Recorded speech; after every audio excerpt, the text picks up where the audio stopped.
Hello दोस्तों, आपके अपने YouTube channel JMD math world में आप सभी का स्वागत है। आज फिर से एक नए वीडियो के साथ हम आ गए हैं। तो आज हम लोग पॉलिनोमियल का क्लास करने वाले हैं दोस्तों। आज पॉलिनोमियल का बहुत ही बेहतर तरीके से हम लोग समझेंगे, उसको एकदम डीपली समझेंगे। किसी भी तरह का कोई भी त्रुटि आज के दिन में नहीं रहने वाला है हम लोगों का।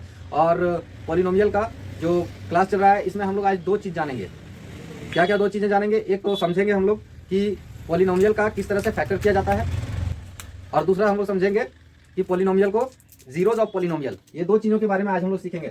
तो देर ना करते हुए वीडियो को स्टार्ट करते हैं। कृपया आप लोग लाइन पर लास्ट तक बने रहिए और ध्यान से देखते रहिए। किसी भी तरह का कोई दिक्कत हो तो तुरंत आप लोग वहां से कमेंट कर सकते हैं। तो दोस्तों, आज हम लोग इन्हीं क्वाड्रेटिक के बारे में हम लोग डिस्कस करने वाले हैं, जिसका हाईएस्ट पावर 2 रहे। यानी कि पूरे के पूरे इक्वेशन में, अगर पूरे बहुपद पद में अगर देखा जाए तो यहाँ पर पावर कितना है? 2 है। यहाँ पर एक्स का पावर कितना है? 1 है। यहाँ पर एक्स तो है ही नहीं। अगर एक्स नहीं भी है फिर भी कांस्टेंट का भी अगर पावर देखा जाए तो कुछ है नहीं। तो यहाँ पर सीधा सीधी कहने का मतलब यह है कि हाईएस्ट पावर, ज्यादा से ज्यादा पावर पूरे इक्वेशन में 2 है। 2 से ज्यादा पावर है नहीं। तो 2 पावर है, इसका मतलब हमारा ये क्वाड्रेटिक में आ गया। तो ये हमारा क्वाड्रेटिक में आ गया। तो इन्हीं क्वाड्रेटिक पॉलिनोमियल के बारे में आज हम लोग बात करेंगे। तो दोस्तों, क्वाड्रेटिक पॉलिनोमियल अच्छे तरीके से समझ में आ गया। सीधा सीधी इतना ध्यान में रखना है दोस्तों कि जिसका माथा पर 2 रहे, जिसका माथा पर 2 रहे, सर के ऊपर 2 बैठा रहे तो समझ जाइए वो क्वाड्रेटिक है। सर के ऊपर 3 बैठा रहे, यानी 3 आदमी सर के ऊपर बैठा रहे तो वो क्यूबिक हो गया। एक आदमी बैठा रहे तो वो हमारा क्या आ गया? लीनियर आ गया। तो ये हमारा क्वाड्रेटिक इक्वेशन आ गया। इसको क्वाड्रेटिक पॉलिनोमियल बोलेंगे हम लोग। इसमें हम लोगों को ध्यान देना है क्या कि जो फर्स्ट टर्म का कोएफिशिएंट, ठीक है, फर्स्ट टर्म का कोएफिशिएंट ये, और एक थर्ड टर्म, इन दोनों को हम लोग क्या करते हैं? मल्टीप्लाई कर देते हैं। फर्स्ट टर्म का कोएफिशिएंट, ध्यान से सुनना दोस्तों, एक भी जरा सा मिस्टेक नहीं करना है। थोड़ा सा अगर मिस्टेक किया तो सारा का सारा नियम चला जाएगा पानी में, ठीक है। तो सारा का सारा नियम को पकड़ना है, ठीक है। यहाँ पर समझना है कि फर्स्ट टर्म का कोएफिशिएंट, ठीक है, और थर्ड टर्म यानी कांस्टेंट टर्म, इन दोनों को मल्टीप्लाई कर दिया जाता है। यानी कि इस प्रकार से हम लोग लिख सकते हैं ax square plus bx plus c। अगर इस तरह का फॉर्मेट में रहे तो हम लोगों को क्या करना है? a को और c को क्या करना है? मल्टीप्लाई कर देना है, a इंटू सी। तो a क्या है इसमें? a के जगह पर यहाँ पर 2 है तो 2 को लिख देना है और गुना कर देना है किससे? c के जगह पर कौन सा है? 3 है। तो 3 से हम लोग मल्टीप्लाई कर दिए तो आंसर कितना आता है? 3 गुना 6 आ जाता है। ठीक है, यहाँ तक समझ में आ गया दोस्तों। यहाँ तक किसी भी तरह का कोई दिक्कत नहीं। अब आगे चलते हैं, ठीक है। तेजी से हम लोग बढ़ेंगे और ध्यान से देखना है। तो 3 और 2 को मल्टीप्लाई कर दिए तो 6 आ गया। अब 6 को हम लोगों को क्या करना है? 2 पार्ट में डिवाइड कर देना है। तो 2 पार्ट में डिवाइड कर देंगे तो 2 और 3 तो आ ही सकता है। ये तो कंफर्म है, 3 और 2 तो आ ही सकता है, एकदम क्लियर है। बट इसमें एक और भी आ सकता है। इसको अगर फैक्टर करेंगे तो 1 और 6 भी आ जाएगा। यानी कि 1 और 6 ये दोनों का गुना करने के बाद हमारा ये वाला नंबर आ जाएगा, यानी 6 1 जा 6। और इन दोनों को भी मल्टीप्लाई करते हैं तो 3 2 जा 6 आ जाता है हमारा। तो दोनों आ सकता है, बट दोनों में से फैक्टर इसका क्या होगा? ये जो 6 है हमारा, इसका फैक्टर क्या होगा?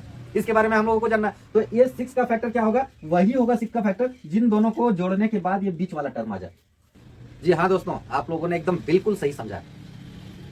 अब 2 ठो इक्वेशन, 2 ठो फैक्टर तो हमारे पास आ गया है, एक ए नंबर एक बी नंबर। तो हम लोगों को देखना है कि ए में और बी में से दोनों को ऐड करने के बाद, दोनों जो नंबर हमारा निकल के आया है फैक्टर, इन दोनों को जोड़ने के बाद ये बीच वाला जो टर्म है, यानी कि सेकंड टर्म का कोएफिशिएंट आ रहा है या नहीं। तो चलिए देखते हैं। 3 और 2 कितना हो जा रहा है? 5 हो जा रहा है। यहाँ पर बीच में कितना है? 7 है। ये तो होगा नहीं। तो ये अगर नहीं होगा तो पक्का ये होगा, क्योंकि 6 और 1 7 होता है। तो बीच वाला टर्म कितना है? 7 है। इसका मतलब फैक्टर ऑफ पॉलिनोमियल 6 और 1 हो जाएगा।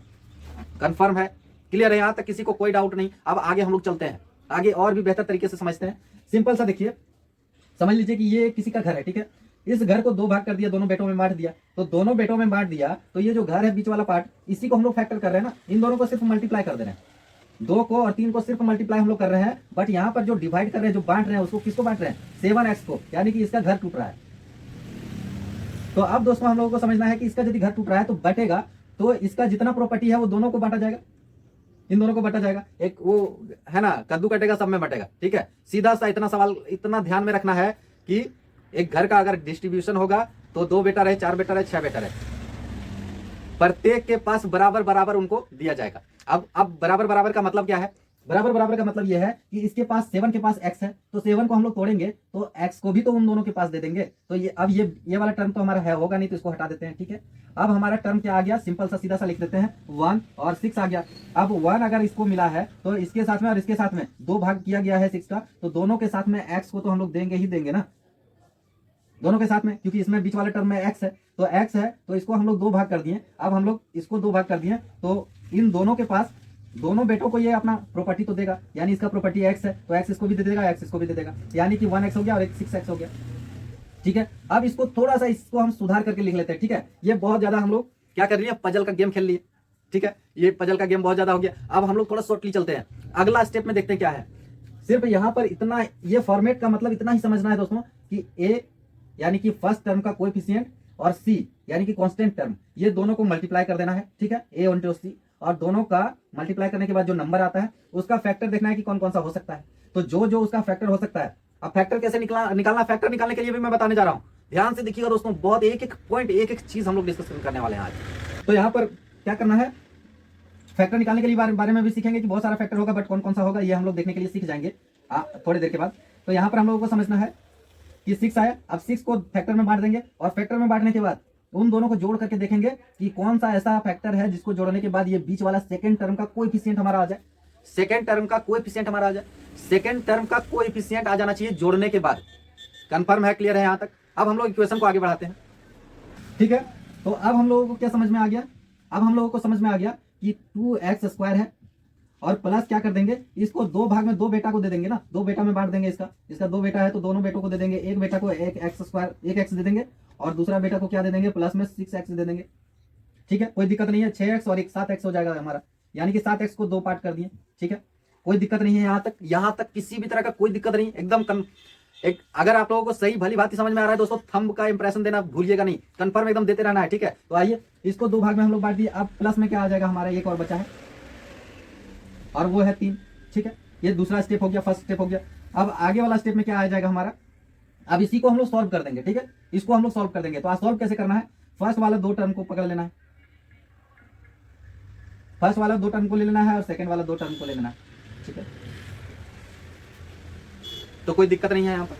तो दोस्तों यहाँ पर क्या करना है, इन दोनों में से कॉमन ले लेना है। कॉमन क्या ले लेना है, जो दोनों के पास है। तो दोनों के पास क्या है, x है, इसके पास भी और इसके पास भी। तो इसके पास एक x है, इसके पास 2x है, तो 2x इसके पास भी रहता है तो दोनों कॉमन ले लेते हैं, बट एक x दोनों के पास है तो x को एक कॉमन ले लेते हैं। और अंदर में क्या कर देते हैं हम लोग, अंदर में एकदम ध्यान से देखना है दोस्तों, एक एक चीज मैं बता रहा हूँ, पूरा सॉल्यूशन तक बाद मैं बता रहा हूँ। ठीक है, तो यहाँ पर क्या करना है, अंदर में क्या बच जाएगा हमारा, अंदर में हमारा बच जाएगा एक तो x इसमें बच जाएगा।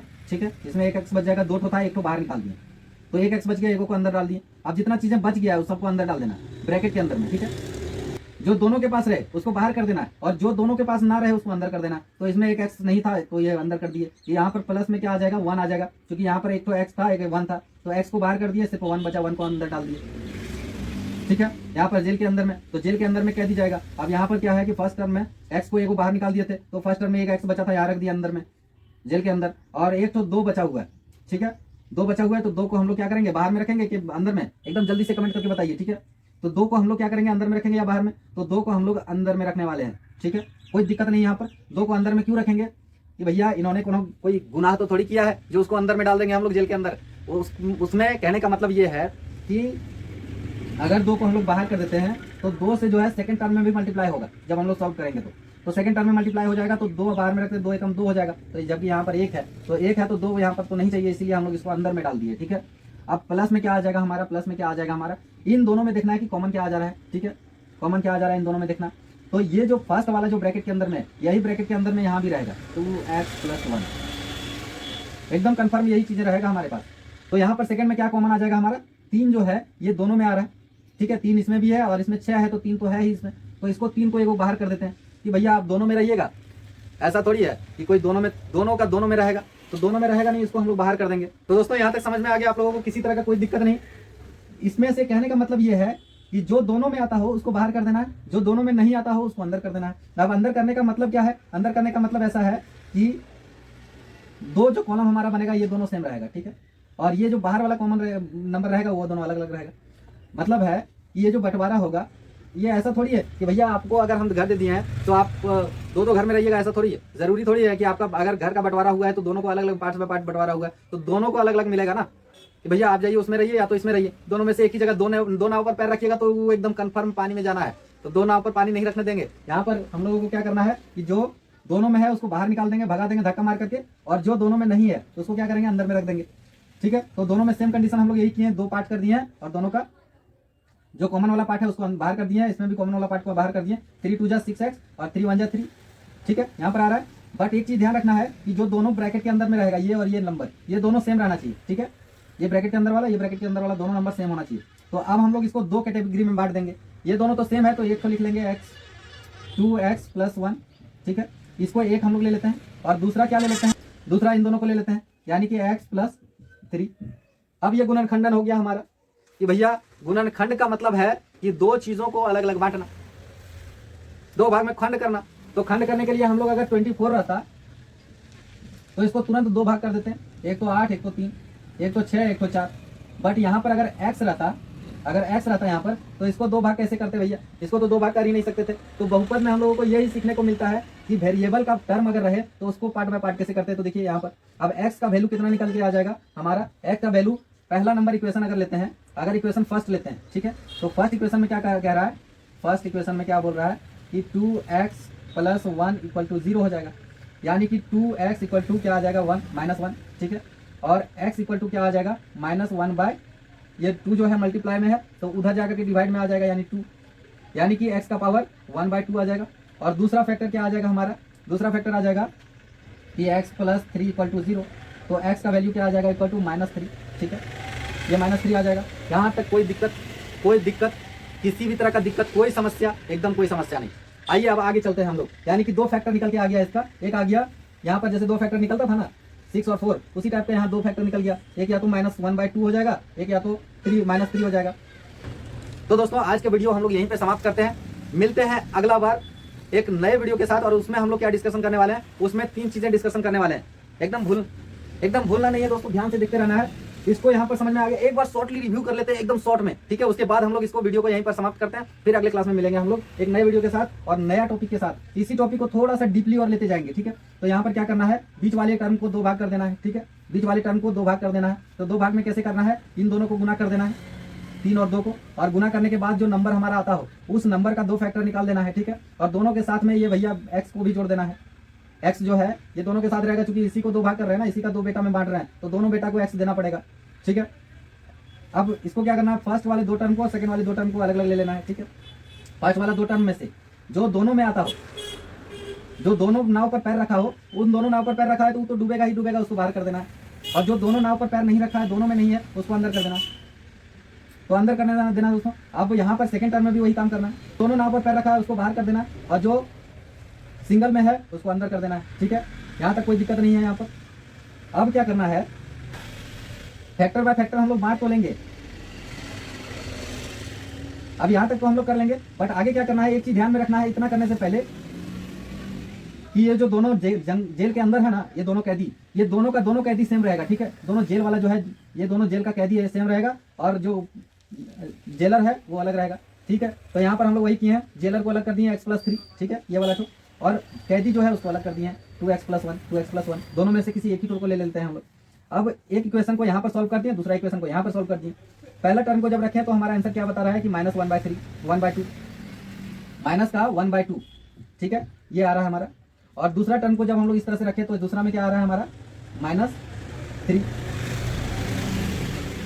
ठीक है, -3 आ रहा है, यानी कि x का वैल्यू इसमें से या तो -3 होगा या फिर -1/2 हो जाएगा। तो दोस्तों यहाँ तक समझ में आ गया। अब आगे चलते हैं हम लोग, अगला क्लास में किस चीज के बारे में हम लोग डिस्कस करेंगे उसके बारे में थोड़ा सा जान लेते हैं। तो दोस्तों इस प्रकार का क्वेश्चन तो हम लोग सॉल्व करना सीख लिए, ax² + bx + c, बट अब हम लोग साइन चेंज करके सीखना चालू करेंगे, सीखने का प्रयास करेंगे। एक ये हमारा हम लोग सीख लिए। दूसरा नंबर में अगर हमारा क्वेश्चन रहे ax² - bx + c, तो कैसे सोल्व करना है, इसमें तो यहाँ माइनस आ गया, यहाँ प्लस आ गया सर। तीसरा नंबर में अगर देखा जाए तो तीसरा नंबर में एक और भी एग्जांपल हम लोग ले लेते हैं, जैसे ax² + bx - c, अगर यहाँ पर प्लस रहे यहाँ माइनस रहे तो कैसे करना है। और चौथा नंबर में क्या करना है, ax² - bx - c, अगर दोनों जगह पर माइनस रहे तो क्या करना है। ये तो हम लोग एक वैरायटी सीखे आज जो है हम लोग सिर्फ एक ही वैरायटी सीख लिए हैं, ये ax² + bx + c, ये प्लस वाला दोनों जगह प्लस अगर रहे तो उसको कैसे सोल्व करना है तो हम लोग सीख लेंगे। बट अगला क्लास में हम लोग सीखेंगे कि 2 नंबर, 3 नंबर और 4 नंबर, इन तीनों के बारे में हम लोग अगला क्लास में डिस्कस करेंगे कि पहले माइनस हो प्लस हो, पहले प्लस हो फिर माइनस हो, या तो दोनों जगह माइनस हो, तब कैसे सोल्व करना है। इसी चीज को जानने के लिए एकदम लगातार बने रहिए और हमारे वीडियो को सब्सक्राइब करिए। सब्सक्राइब करना नहीं भूलना है, ताकि इस तरह का हर एक इंफॉर्मेटिव वीडियो देखने के लिए और एकदम 10th में 100 में से 100/100, 100 to 100 मार्क्स, 100 में से 100 मार्क्स लाने के लिए एकदम बेहिचक लगे रहिए और बेल आइकन दबा दीजिए। अगर आपको आपके पास अलार्म नहीं बजता है तो बेल आइकन दबा दीजिए, वो घंटी आपको उठाता रहेगा बार बार। तो धन्यवाद दोस्तों, लाइन पर लगातार बने रहने के लिए बहुत बहुत धन्यवाद। मिलते हैं फिर से अगले एकदम मजेदार वीडियो के साथ, तब तक के लिए धन्यवाद।